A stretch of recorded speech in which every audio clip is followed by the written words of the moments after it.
हाँ लिया जाए, चलिए बोलिए। हाँ हो गया, कोई दिक्कत नहीं, लीजिए ना, खड़ा हो जाइए। शिलान्यास हुआ है, कब तक ये बनेगा और कितने किलो से? मैं समझता हूँ कि देखिए नाबार्ड की योजना से ये पुल बनाई जा रही है और मैं समझता हूँ कि 1 साल के अंदर में इस पुल को बनकर तैयार हो जाना है, क्योंकि हाई लेवल वो है, ब्रिज है।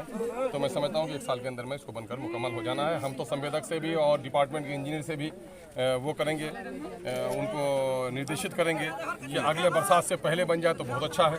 लेकिन मामला है कि पुल का बनना सिर्फ संवेदक और यहाँ स्थानीय जो ऑफिसर उसका नहीं है, उनमें फंड का ही मामला है। हम कोशिश भी ये भी करेंगे कि राज्य स्तर से इसका फंड भी बर वक्त रिलीज हो और ताकि पुल सही वक्त पर बन पाए, चूँकि बाढ़ग्रस्त क्षेत्र है। और इस पुल से सिर्फ 2 बस्तियों का मसला नहीं है, बल्कि एक बड़ा क्षेत्र मैं समझता हूँ कि सिरसी से लेकर के बहादुरगंज तक जाने वाले लोगों को बड़ी आसानी हो जाएगी इससे। और इस क्षेत्र के उत्थान और तरक्की के लिए जो पिछड़ा क्षेत्र है, बैकवर्ड क्षेत्र है, सैलाब से प्रभावित है, निरक्षरता है, तो मैं समझता हूँ कि पुल उस तरक्की के रास्ते में एक कड़ी साबित होगा। सर, ये देखा जाए कि बरसों से यहाँ पर शिलान्यास होता है, लेकिन शिलान्यास होकर रह जाता है और पुल नहीं बन पाता है। तो आप 1 साल का टाइम दे रहे हैं, क्या 1 साल में बन जाएगा सर? ये मैं 1 साल का मैं टाइम नहीं दे रहा हूँ, मैं कोशिश करूंगा कि 1 साल के अंदर में बन जाए। और बरसों से होता रहा, कल क्या होता रहा बाबू, तो उसके बारे में नाउम्मीद मत होइए, पूरी उम्मीद रहिए।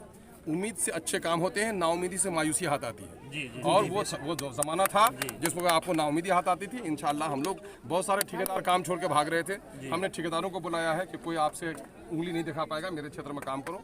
विभाग के लोगों को हम लोग कोऑपरेट करते हैं, असेंबली में हम लोग दबाव डालते हैं, वजीरों से मिलकर के हम लोग क्षेत्र की बात करते हैं। और यही बात हम लोग कहते हैं कि पुल बनाना किसी मुखिया का काम नहीं है, किसी समिति का काम नहीं है।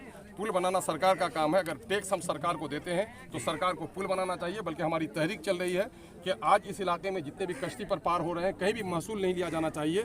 बल्कि ये अंग्रेज के गुलामी के ज़माने में था कि डबल महसूल वसूल किया जा रहा था। जब हम सरकार को टैक्स देते हैं तो नदियों पर पार उतारना ये सरकारी जिम्मेदारी है, हम उसकी भी कोशिश करते हैं। कोशिश कर रहे हैं सर?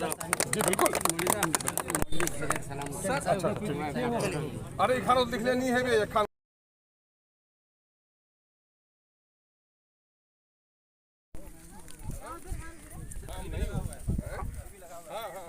अमोर विधानसभा के क्षेत्र जो कि बलवा गोस्तरा पंचायत है, यहाँ पर जो कि एक नदी से घिरा हुआ इलाका था जो कि सीमांचल या 4 जिलों को जोड़ती है। लेकिन यहाँ पर एक पुल नहीं रहने के कारण लोगों का आना जाना और मिलना जुलना पूरा बंद था।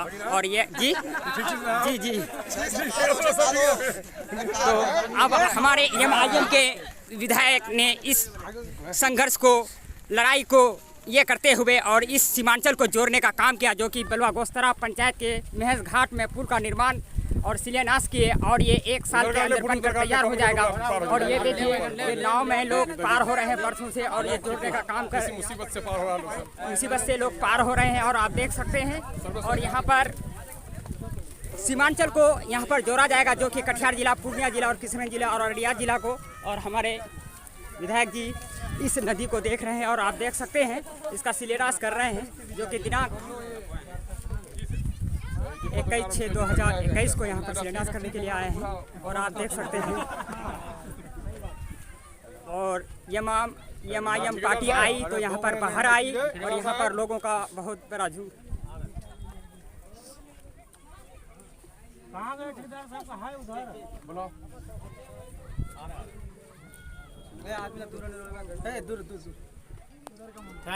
मतलब हाँ लिया जाए, चलिए बोलिए। हाँ हो गया, कोई दिक्कत नहीं, लीजिए ना, खड़ा हो जाइए। शिलान्यास हुआ है, कब तक ये बनेगा और कितने किलो से? मैं समझता हूँ कि देखिए नाबार्ड की योजना से ये पुल बनाई जा रही है और मैं समझता हूँ कि 1 साल के अंदर में इस पुल को बनकर तैयार हो जाना है, क्योंकि हाई लेवल वो है, ब्रिज है। तो मैं समझता हूँ कि 1 साल के अंदर में इसको बनकर मुकम्मल हो जाना है। हम तो संवेदक से भी और डिपार्टमेंट के इंजीनियर से भी वो करेंगे, उनको निर्देशित करेंगे कि अगले बरसात से पहले बन जाए तो बहुत अच्छा है। लेकिन मामला है कि पुल का बनना सिर्फ संवेदक और यहाँ स्थानीय जो ऑफिसर उसका नहीं है, उनमें फंड का ही मामला है। हम कोशिश भी ये भी करेंगे कि राज्य स्तर से इसका फंड भी बर वक्त रिलीज हो और ताकि पुल सही वक्त पर बन पाए, चूँकि बाढ़ग्रस्त क्षेत्र है। और इस पुल से सिर्फ 2 बस्तियों का मसला नहीं है, बल्कि एक बड़ा क्षेत्र मैं समझता हूँ कि सिरसी से लेकर के बहादुरगंज तक जाने वाले लोगों को बड़ी आसानी हो जाएगी इससे। और इस क्षेत्र के उत्थान और तरक्की के लिए जो पिछड़ा क्षेत्र है, बैकवर्ड क्षेत्र है, सैलाब से प्रभावित है, निरक्षरता है, तो मैं समझता हूँ कि पुल उस तरक्की के रास्ते में एक कड़ी साबित होगा। सर, ये देखा जाए कि बरसों से यहाँ पर शिलान्यास होता है, लेकिन शिलान्यास होकर रह जाता है और पुल नहीं बन पाता है। तो तो आप 1 साल का टाइम दे रहे हैं, क्या 1 साल में बन जाएगा सर ये? मैं 1 साल का मैं टाइम नहीं दे रहा हूँ, मैं कोशिश करूंगा कि 1 साल के अंदर में बन जाए। और परसों से होता रहा, कल क्या होता रहा बाबू, तो उसके बारे में नाउमीद मत होइए, पूरी उम्मीद रहिए। उम्मीद से अच्छे काम होते हैं, नाउमीदी से मायूसी हाथ आती है। और वो जो जमाना था जिसमें आपको नाउमीदी हाथ आती थी, इंशाल्लाह हम लोग बहुत सारे ठेकेदार काम छोड़ के भाग रहे थे। हमने ठेकेदारों को बुलाया है कि कोई आपसे उंगली नहीं दिखा पाएगा, मेरे क्षेत्र में काम करो। विभाग के लोगों को हम लोग कोऑपरेट करते हैं, असेंबली में हम लोग दबाव डालते हैं, वजीरों से मिलकर के हम लोग क्षेत्र की बात करते हैं। और यही बात हम लोग कहते हैं कि पुल बनाना किसी मुखिया का काम नहीं है, किसी समिति का काम नहीं है। पुल बनाना सरकार का काम है। अगर टैक्स हम सरकार को देते हैं तो सरकार को पुल बनाना चाहिए। बल्कि हमारी तहरीक चल रही है कि आज इस इलाके में जितने भी कश्ती पर पार हो रहे हैं, कहीं भी महसूल नहीं लिया जाना चाहिए। बल्कि ये अंग्रेज के गुलामी के ज़माने में था कि डबल महसूल वसूल किया जा रहा था। जब हम सरकार को टैक्स देते हैं तो नदियों पर पार उतारना ये सरकारी जिम्मेदारी है, हम उसकी भी कोशिश कर रहे हैं। कोशिश कर रहे हैं सर आप? जी बिल्कुल। अरे खाना लिख लेनी है,